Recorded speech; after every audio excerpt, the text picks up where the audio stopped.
It's set in my hometown. I was born in 1951 in a town on the northeast coast of England, near the Scottish border, and our town was very famous for shipbuilding. The largest vessels ever constructed on planet Earth were built at the end of my street. And as a small child, I would turn left out of my front door and see, more often than not, the bows of a giant ship towering over the roof of the house and blocking the end of the street entirely, and in the winter blocking out the sun. Every morning I'd watch thousands of men walk down the hill to the shipyard. I'd watch the same men walk back home at night. And as a child, I thought perhaps this is my destiny, because there was very little else in the town that men did. My grandfather worked in the shipyards, my father built turbines for ships, and so I thought this was it.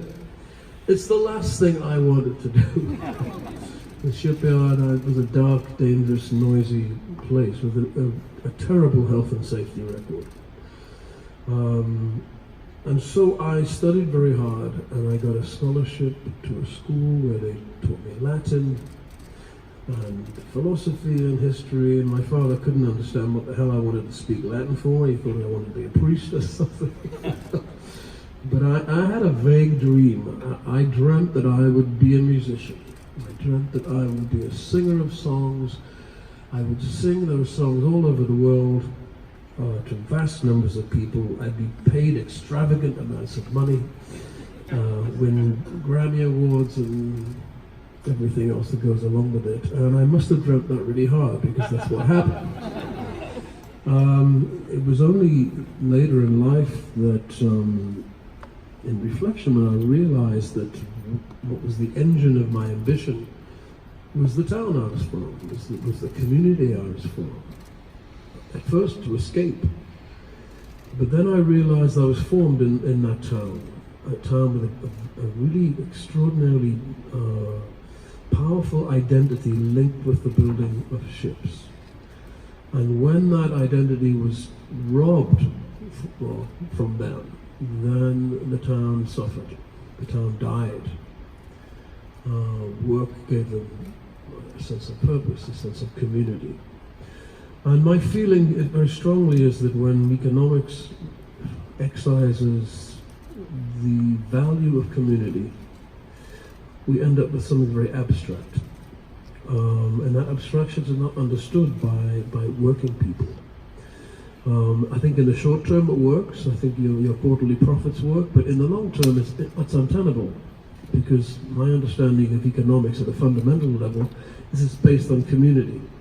So this play is very much about a community and what happens to a community under crisis. And when I first took this idea to Broadway, I sat with a producer, not Carl, and I pitched him the story. He says, "This is classic. This is Fiddler on the Roof of Ships."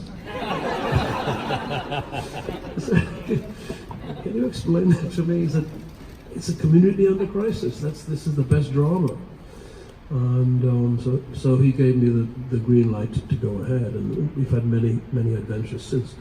So one of the first things I did is I wrote a list of people I'd known in the town and what they did: the foremen, the welders, the carpenters, the people who fitted the plates together on the ships, the union leader. So I'm going to sing a couple of them. The character I play in the play, and it's strange because I had no intention of ever being in this play. I wrote it for other actors, but it seems if my name's on the marquee, we sell tickets. And so I'm playing a character called Jackie White, who is the foreman of the shipyard, and he's conflicted by his loyalty to the company that's employed him since he was 14, and his loyalty to his men, who are being shafted royally by that company. So that conflict is part of his inner struggle. And then I'm going to sing his diametric opposite, who is Billy Thompson, who's the Marxist firebrand union leader. So I'm going to sing both of those parts, and you'll see both sides of the industrial argument. This is called Shipyard. you.